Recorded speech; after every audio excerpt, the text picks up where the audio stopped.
Hi all, അസ്സലാമു അലൈക്കും. Welcome back to Silnas kitchen. ഇന്നത്തെ റെസിപ്പി നല്ലൊരു വെറൈറ്റി ടേസ്റ്റി ആയിട്ടുള്ള ഒരു അടിപൊളി ഈവനിങ് സ്നാക്സിന്റെ റെസിപ്പിയാണ്. കുട്ടികൾക്കൊക്കെ ഭയങ്കര ഇഷ്ടമാവുന്ന ഒരു അടിപൊളി ഐറ്റം ആണ്. എന്തായാലും ഒന്ന് ട്രൈ ചെയ്ത് നോക്കുക. ഭയങ്കര സിമ്പിളാണ് ഇത് തയ്യാറാക്കി എടുക്കാനായിട്ട്. അതുപോലെ തന്നെ വീട്ടിൽ സ്ഥിരമായിട്ടുള്ള സാധനങ്ങൾ വെച്ചാണ് ചെയ്തിട്ടെടുക്കുന്നത്. KG കുട്ടികൾക്കൊക്കെ സ്നാക്സ് ബോക്സിൽ കൊടുത്തു വിടാനും അതുപോലെ തന്നെ സ്കൂൾ വിട്ടു വരുന്ന കുട്ടികൾക്കാണെങ്കിലും പെട്ടെന്ന് തയ്യാറാക്കി കൊടുക്കാൻ പറ്റുന്ന നല്ല ടേസ്റ്റി ആയിട്ടുള്ള ഒരു അടിപൊളി ഈവനിങ് സ്നാക്സ് ആണ്. അപ്പോൾ ഇതെങ്ങനെയാണ് തയ്യാറാക്കുന്നതെന്ന് അറിയാനായിട്ട് വീഡിയോ സ്കിപ്പ് ചെയ്യാതെ മുഴുവനായിട്ടൊന്ന് കണ്ടു നോക്കണേ. റെസിപ്പിയിലോട്ട് കടക്കുന്നതിന് മുമ്പായി സിൽനാസ് കിച്ചൺ ചാനൽ ആദ്യമായിട്ട് കാണുന്നവരാണെങ്കിൽ പ്ലീസ് ഒന്ന് സബ്സ്ക്രൈബ് ചെയ്തേക്കണേ. ഒപ്പം തന്നെ ഈ വീഡിയോസ് നിങ്ങൾക്ക് ഇഷ്ടപ്പെടുകയാണെങ്കിൽ ഒരു ലൈക്ക് ചെയ്ത് ഷെയർ ചെയ്ത് സപ്പോർട്ട് ചെയ്യാനും മറക്കരുത്. ഇനി നമുക്ക് ഇതെങ്ങനെയാണ് തയ്യാറാക്കുന്നതെന്ന് നോക്കാം. ഇത് തയ്യാറാക്കാനായിട്ട് ആദ്യം തന്നെ ഗോതമ്പ് പൊടിയാണ് വേണ്ടത്. ഞാനിവിടെ ഒരു പാത്രത്തിലേക്ക് 250 ml കപ്പിൻ്റെ അളവിൽ ഒരു 1/4 കപ്പ് അളവിൽ ഗോതമ്പ് പൊടി ഇട്ട് കൊടുക്കുന്നുണ്ട്. മൈദപ്പൊടിയിൽ ചെയ്തെടുക്കണമെന്നുള്ളവർക്ക് മൈദപ്പൊടിയിൽ ചെയ്തിട്ടെടുക്കാവുന്നതാണ്. ഞാനിവിടെ ഗോതമ്പ് പൊടിയിലാണ് ഇത് ചെയ്തിട്ടെടുക്കുന്നത്. ഇനി ഒരു 1/2 കപ്പ് അളവിൽ വറുത്ത അരിപ്പൊടിയാണ് ഇതിലേക്ക് ഇട്ട് കൊടുക്കുന്നത്. വറുത്ത അരിപ്പൊടി തന്നെ എടുക്കാൻ വേണ്ടി നോക്കുക. ഇനി വേണ്ടത് പാൽപ്പൊടിയാണ്. ഞാനിവിടെ 2.5 ടേബിൾ സ്പൂൺ അളവിൽ പാൽപ്പൊടി ഇട്ട് കൊടുക്കുന്നുണ്ട്. ഇനി ഇതിലേക്ക് നല്ലൊരു മണത്തിന് വേണ്ടി ഒരു നുള്ള് ഏലക്കാപ്പൊടി ഇട്ട് കൊടുക്കാം. ഇനി ഇതെല്ലാം കൂടി കൈവച്ചിട്ട് നന്നായിട്ടൊന്ന് ഇതുപോലെ യോജിപ്പിച്ചെടുക്കാം.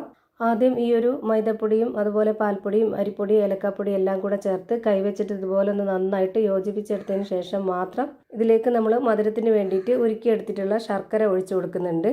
250 ml കപ്പിൻ്റെ അളവിൽ 1 കപ്പ് ശർക്കര ഉരുക്കിയതുണ്ട്. അത് ആ ഒരു ചൂടോട് കൂടി തന്നെ ഒഴിച്ചു കൊടുക്കണം. അപ്പോൾ അതിൻ്റെ കൂടെ ഈ ഒരു മാവ് പകുതിയോളം വെന്ത് കിട്ടും. ഇങ്ങനെ ആകുമ്പോൾ നമ്മുടെ ഈ ഒരു പലഹാരം പുറം ഭാഗം ക്രിസ്പി ആയിട്ടിരുന്നാലും അകം നല്ല സോഫ്റ്റ് ആയിട്ട് കിട്ടും.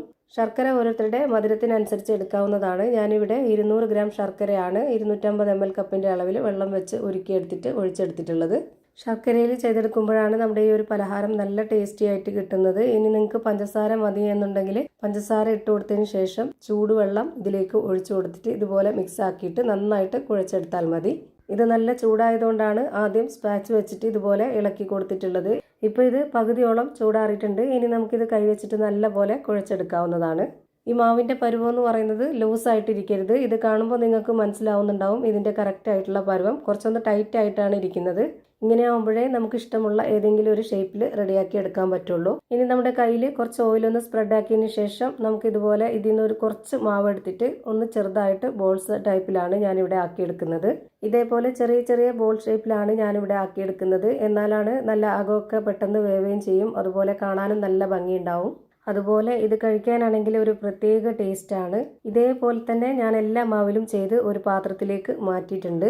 ഇനി ഇതെല്ലാം ഒന്ന് ഫ്രൈ ചെയ്തെടുക്കാം. അതിനായിട്ട് ഞാനിവിടെ സ്റ്റവിലേക്ക് ഒരു കടായി വെച്ച് കൊടുത്തു. എണ്ണ ഒഴിച്ചു കൊടുത്തിട്ടുണ്ട്. എണ്ണ നന്നായിട്ടൊന്ന് ചൂടായിട്ട് വരുമ്പോൾ ഓരോന്നോരോന്നായി ഇതിലേക്ക് ഇട്ട് കൊടുക്കുന്നുണ്ട്. ഒരു മീഡിയം ഫ്ലെയിമിൽ ഇട്ട് കൊടുത്തിട്ട് വേണം നമ്മൾ ഇതിലേക്ക് ഓരോന്നോരോന്നായി ഇട്ട് കൊടുക്കാനായിട്ട്. ഇത് എത്ര എണ്ണമാണോ ഫ്രൈ ചെയ്തെടുക്കുന്നത് അത് മുഴുവനായിട്ടും ഫ്രൈ ചെയ്ത് കഴിയും വരെ ഈ ഒരു ഫ്ലെയിമിൽ തന്നെ വെച്ചിരിക്കുക. കൂട്ടുകയോ കുറയ്ക്കുകയോ ചെയ്യരുത്. അപ്പോൾ ഇതിൻ്റെ പരുവം തെറ്റും. അതുപോലെ ഇത് ഒരുപാട് സമയമൊന്നും ആവുന്നില്ല വെന്ത് കിട്ടാനായിട്ട്. പെട്ടെന്ന് തന്നെ വെന്ത് കിട്ടും. അപ്പോൾ അതുകൊണ്ട് നമ്മൾ ഇതുപോലെ ഇടയ്ക്കിടയ്ക്കൊന്ന് ഇളക്കി തിരിച്ചു മറിച്ച് ഇട്ട് കൊടുത്തിട്ട് നല്ല പോലെ ഒന്ന് ഫ്രൈ ചെയ്തെടുക്കാം. ഇതൊരു ബിസ്ക്കറ്റിൻ്റെയൊക്കെ ആ ഒരു പരുവത്തിലാണ് നമുക്ക് കിട്ടുന്നത്. പെട്ടെന്ന് പൊടിഞ്ഞു പോവും. നല്ല ടേസ്റ്റാണ്. ഇപ്പോൾ ഇതാ തിരിച്ചു മറിച്ചൊക്കെ ഇട്ട് കൊടുത്തിട്ട് നന്നായിട്ട് ഫ്രൈ ആക്കി എടുത്തിട്ടുണ്ട്. ഇനി നമുക്കിത് എണ്ണയിൽ നിന്ന് കോരി മാറ്റാം. ഒട്ടും എണ്ണ കുടിക്കുകയില്ല ഈ ഒരു പലഹാരം. ഇതൊരു തവണ ഉണ്ടാക്കി കൊടുത്താൽ നമ്മുടെ കുട്ടികൾ വീണ്ടും വീണ്ടും ഉണ്ടാക്കി ചോദിക്കും. അത്രയും ടേസ്റ്റി ആയിട്ടുള്ള ഒരു പലഹാരമാണ്. ഇതെല്ലാം ഞാനിപ്പോൾ ഫ്രൈ ചെയ്ത് കോരി മാറ്റുന്നുണ്ട്. ഇത് കാണുമ്പോൾ തന്നെ നിങ്ങൾക്ക് മനസ്സിലായിട്ടുണ്ടാവും ഒഴിച്ചു കൊടുത്തിട്ടുള്ള അതേ എണ്ണ തന്നെ ഇത് ഫ്രൈ ചെയ്ത് മാറ്റിയപ്പോഴും ഉണ്ട്. ഞാനിപ്പോൾ ഇതാ എല്ലാം ഫ്രൈ ചെയ്ത് ഒരു പാത്രത്തിലേക്ക് മാറ്റിയിട്ടുണ്ട്.